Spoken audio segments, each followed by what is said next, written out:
All right, let's do this, shall we? All right, I'll have a clapper. 3, 2, 1. Hello, everybody, and welcome back to the Terabytes. This is a little overdue for a podcast. We've been kind of crazy at work, as well as a lot of information to sift through to get ready for this week's topic, which is a recap of the PCI SSC's community meeting for North America, which happened in October a few weeks ago. This year it was done virtually, obviously, with a pandemic going on globally. They didn't think it prudent to get everyone together, just hobnobbing and networking. So it was a bit odd, I won't lie. I think I did zero networking and communicating with other people that I didn't already know through private messages to ask them their thoughts on different things that were discussed in different sessions. But despite the fact that it was strange to begin with, I thought that the SSC, which you'll hear me using as the abbreviated form of the group that runs the PCI standards, I thought that they did a great job. All things considered, right? It could have been much worse. I love the format that initially the process was, let's have a keynote speaker, and then we're going to have a couple of tidbits of information that we think everyone should ingest, and then we'll take a break, let you to take notes, attend other meetings if you want to, being virtual. You technically could still do your day job to some degree. And then after that, everything was done through on demand. You pick the session, watch it as you see fit, watch it as many times as you see fit, take notes, right? Download presentations for some of them. I thought that part was really well managed. So kudos to you, SSC, for how you did that. Now, let's get into the details, shall we? So let's talk about day one, right? The best presentation I saw, the top presentation number on day one, and this truly might have been the best one for the entire week. It was about cybersecurity during the pandemic and how we're going to let that adjust how we do things going forward. The actual title of the presentation, if you have access to the SSC's website and the presentations to view them on your own, was cybersecurity during the pandemic and well into the future. The two people who did this are a married couple from England, Dr. Jessica Barker, and a well-known ethical hacker known as Freaky Clown, or FC, is what his moniker is as of lately. The two of them are standards leaders in their communities, and they co-founded a company called Cygenta, Cygenta, if you want to look it up. CY, obviously, for the cyber reference, right? Look up their company, look up the two of them, Dr. Jessica Barker and FC. If you do a search for Freaky Clown or just FC Security or FC Cyber, you'll find them easy, right? The thing I liked about this particular presentation, and why I think for me it was probably the top one of the whole conference, its primary focus was on the human factor of cybersecurity, talking about culture and what leaders at their companies and what the cybersecurity experts within their company need to do or realize that they should be working on from the aspect of creating a security culture. Now, my background, my bachelor's degree is in social science, right? I took classes in math and electronics because I was there on scholarship for math and electronics, so I had to list those as minors to keep it. But the human nature of things truly fascinates me, right? And so the idea that someone on day one leads off hitting a home run talking about the aspects of the corporate culture and how that plays into security, to me was brilliant, right? I thought it was wonderful. If you have the opportunity, go listen to it. You can probably, if you can't find that one, you can probably go to YouTube and do a search for either Dr. Jessica Barker, Freaky Clown, or Sygenta, and find them doing similar talks on the topic for other people. Probably the most anticipated, not to cut short on that one, we have a lot to discuss. I'm not going to go into a lot of detail because I want to just touch on tidbits so that you can go find it, listen to it, and develop your own opinions. So next, the most anticipated thing on day one, and this is probably the most anticipated thing for the entire conference, was discussions on PCI version 4, right? And on day one, right off the bat, Lauren Holloway, which is the PCI SSC's Director of Data Security Standards. So she's the one that's primarily responsible for collaborating with everyone and developing what it is that we're going to assess to eventually. Did a presentation on it. So the presentation, I want to say overall it was good, right? There was some disappointing parts. Specifically, and this is not a knock on Lauren, but there wasn't a lot of details, which to me was very disappointing. However, that will be abundantly clear as to why here in a moment. So probably the best thing they discussed for PCI version 4 is the timetable. The current plan is for full implementation of PCI version 4 in 2023. So that's depending on where you're at in it, 3 to 4 assessment cycles prior to us needing to do version 4. So that's probably the most relevant information, right? The second thing that I think was really good was the idea that they acknowledged that they have, requests for comment documents out there. And that since we're so far away from being held to the new standards, don't make any changes in your environment based on what you're reading in these, right? Any of it is subject to change. So I would suggest go out and familiarize yourself with it so that you're not shocked by things. And as we get closer to 2023, start paying even more attention and engage with whoever your consultant or assessor is to help you make sure you're doing things on the right path.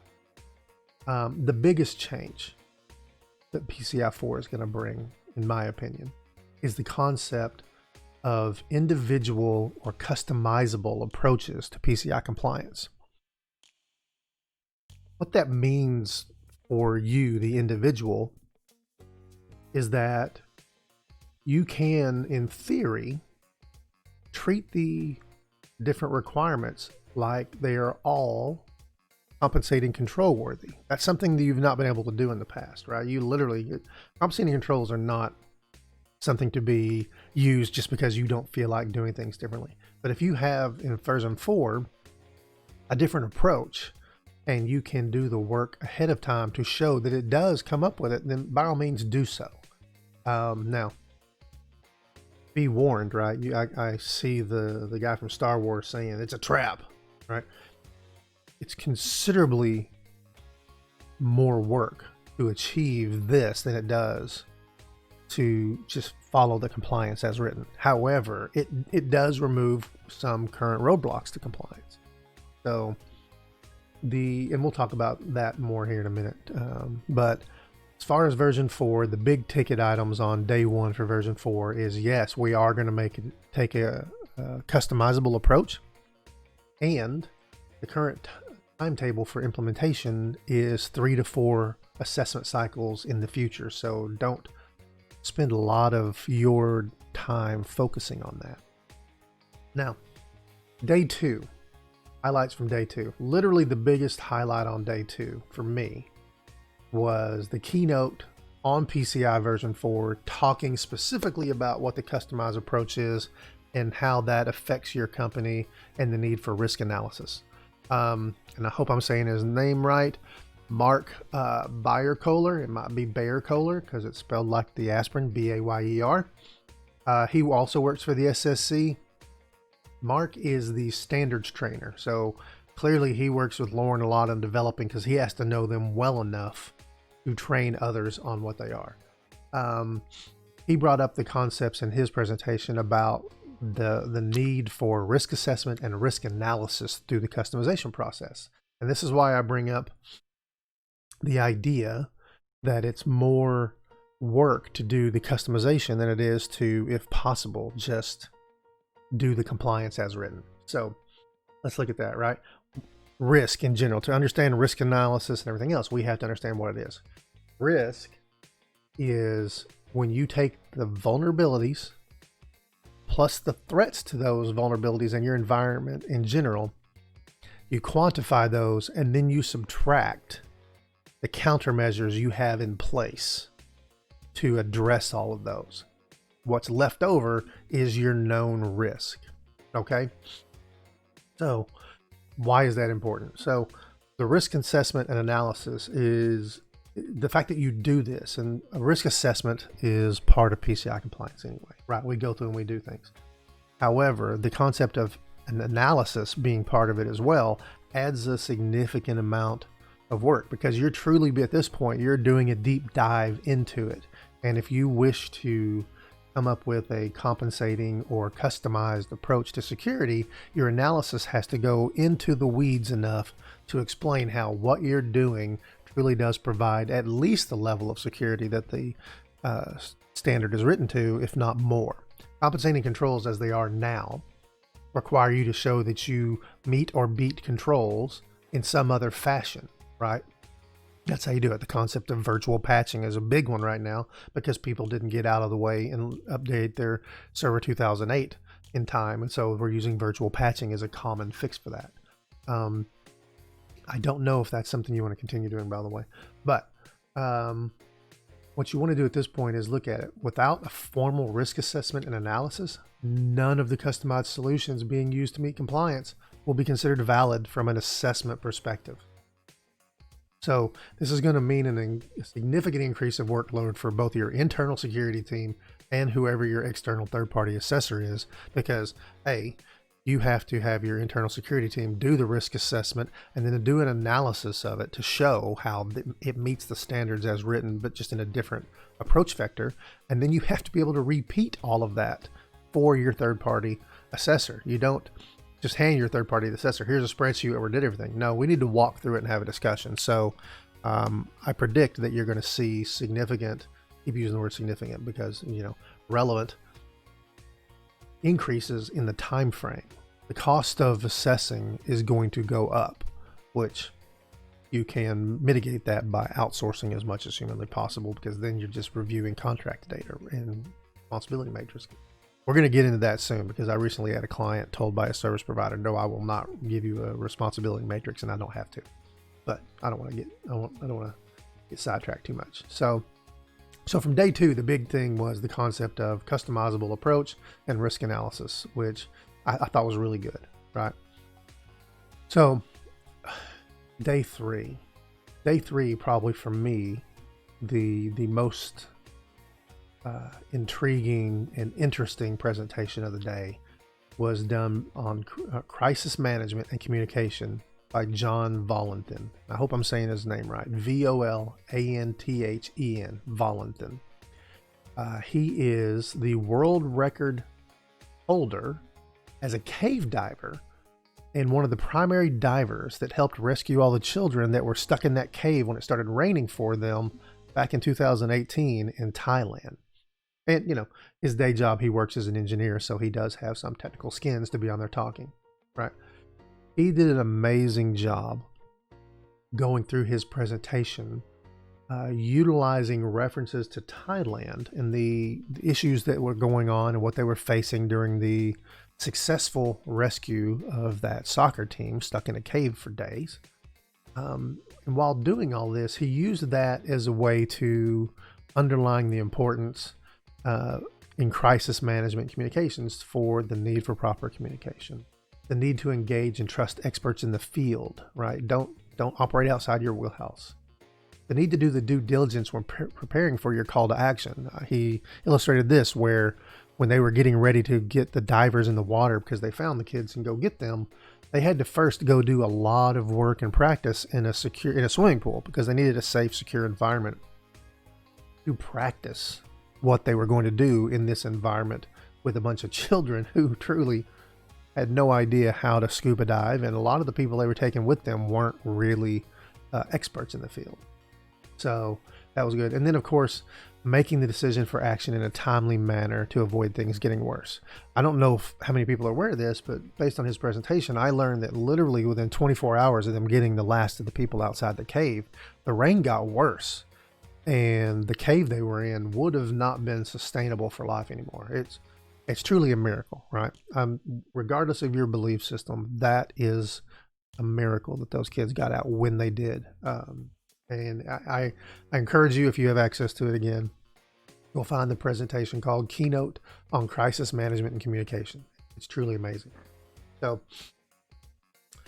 day 4, the final day, what is worth checking out? Well, there's 2 worth checking out. I'm going to talk on the one that I thought was the most interesting and humorous, and the presentation and the person doing the presentation did an amazing job of using real world situations and humor to get his point across, right?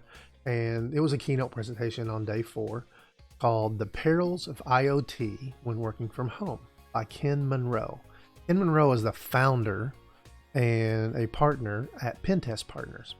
Now, what he did was talk about Internet of Things, right? IoT, a big buzzword a couple of years ago. For those of you who are not familiar too much with it, the concept of IoT is the Internet of Things, things being all of the devices in your world that connect to the internet that aren't actual computers, servers, network devices, things of that nature. One of my favorite commercials that I love watching recently is for a television, not a television, sorry, watching on television is a refrigerator where the dad or the male in the house, I don't know who he is, he walks up to the refrigerator, pushes a button on it, and the panel on the front lights up to let him see what is in the refrigerator, what ingredients are there. And as he's looking, trying to figure out what to make for dinner, he pushes another button, and the refrigerator takes the data from the camera inside of itself, analyzes what products and what ingredients are there, and does an internet search and starts suggesting recipes for him. On a personal note and on a functional note, brilliant, right? From an IT security standpoint, frightening. My refrigerator shouldn't be smarter than me. I mean, granted, I'm not saying I set the bar super high, but come on, it's a refrigerator. Its sole job growing up for me was keep your stuff cold, right? So that's the concept behind the Internet of Things. There are so many things. Web enabling has become the go-to for upgrades on a lot of our items within the household and in our daily lives, right? This is one of those ones to where occasionally you ask yourself, should we have asked the question if we could, or should we have asked the question of if we should? And to be fair, if it's done in a secure manner, then so be it. Well, one of the things that Ken and his company does is they go out looking at all these different things, right? And they look at the potential impact to a hacker gaining access to something that's not a computer, right? What happens if the hacker gets access to, in his presentation, he talks about what would happen if state-sponsored hackers got access to the chargers used for all the electric cars. At first it sounds like, yeah, that would suck if this foreign country could stop me from getting up and driving to work, right? But the truth is the potential for it is truly frightening domestic terror standpoint. So go watch that one. It's really good. Warning, he ends his presentation by showing the potential harm used when hackers are able to go to Wi-Fi and network-enabled adult devices. I thought it was funny. He does shade it out and pixelate it to where you can't see what the device is. However, if you're someone easily offended by such topics, then he will warn you. I'm about to start talking about this, so if you're not someone who wants to learn about this or thinks this is inappropriate, there's your chance to jump off the ship, right? But in general, I thought it was very intriguing. It was very interesting. He talks about some other aspects of life and things of that nature that are really good. The other one that I thought was really good and is worth noting for that day was a presentation by a consultant from Online Business Systems named Jeff Mann. He did a presentation called Mapping MITRE Attack Framework to PCI DSS. Now, MITRE Attack Framework, M-I-T-R-E, attack, A-T-T ampersand C-K. Okay, this is a framework of tactics and techniques that cybersecurity professionals use when they're classifying attacks and determining risk. He took the MITRE attack framework and went line by line doing a direct comparison to PCI DSS to see where the PCI standards addressed MITRE attack flaws and vulnerabilities. And it was really intriguing. I'm not going to talk about results and things of that nature. I think if you want to know what they are, go Google Jeff Mann, J-E-F-F-M-A-N, Mapping MITRE Attack Framework. He is open to discussions. If you have more follow-up questions, he has invited people to reach out to him. I think he did an amazing job, and the reason I'm not going to talk about the results is because I want him to receive his due for did it. So me passing on his work cuts him out of the process, and it prevents you from potentially opening up a conversation from him or knowing who or where to find him for your own future gains later. So go find Jeff Mann. He is amazing. So in a nutshell, that's the recap of the PCI North American Community Meeting from October 2020. Again, I thought it was great. There were some other topics worth seeing and listening to. If you get the chance, some of the speakers were obviously better than others, but hey, when you get a room full, even a digital room full of, techie people, we're not going to be super eloquent in our speaking, right? Some of us are truly going to sound like we're reading off a teleprompter. Clearly they were. But overall, I think that they did an amazing job. The SSC did. I think it was wonderful. Here are the people that I talked about specifically earlier, that if you want to go seek them out for more information. Dr. Jessica Barker and Freaky Clown, co-founders of Cygenta, C-Y-G-E-N-T-A. Both of them are brilliant. Lauren Holloway, H-O-L-L-O-W-A-Y. She's the Director of Data Security Standards at the PCI SSC. Mark Bayerkohler, truly I'm going to have to figure this one out at some point. I feel like he's somebody we're going to reference a bit. He's the standards trainer for the PCI SSC. Go find him. He does a great job. John Volanthan. He's truly the crazy cave driver with balls of steel. The things that he does make me anxious just thinking about it. But he can truly do a great motivational speech using real world events that have happened to him and with him into ways that help you understand the necessity of proper communication and planning. Next up, Ken Monroe, M-U-N-R-O. He's the founder of Pentest Partners. His talks on the Internet of Things and security around them is really funny, brilliant, and chock full of amazing information. And then finally, the other one I brought up, Jeff Mann. Like it sounds. Consultant for Online Business Systems, and he is truly an IT security OG. He's been around forever. He's worked with so many different people, both government and private security, that you can tell he loves it and has a passion for it and will gladly talk about it anyway. So thanks for listening today. I hope there was some information in there worth your time. As usual, I'm going to submit this with very little editing because I like the rawness. I'm okay with the idea that I misspeak from time to time because IT security is not supposed to be super clean and pretty. It's a gritty process that we fight through to make the world a better place. If you would like to reach out to me, you can find my email at terabytefoundry.com, or feel free to reach out to me on Twitter at TBF_Shawn, SHAWN, at TBF_SHAW. So again, thanks everybody. Sorry for the delay getting back. I wanted to talk about the community meeting and then work made me delay for a couple of weeks. So have a wonderful rest of your day, evening, morning, whatever time of day you're listening to this. And if you have more questions, comments, or a topic you want me to discuss, feel free to reach out and tweet at me and I'll take care of that for you. Thanks. Bye.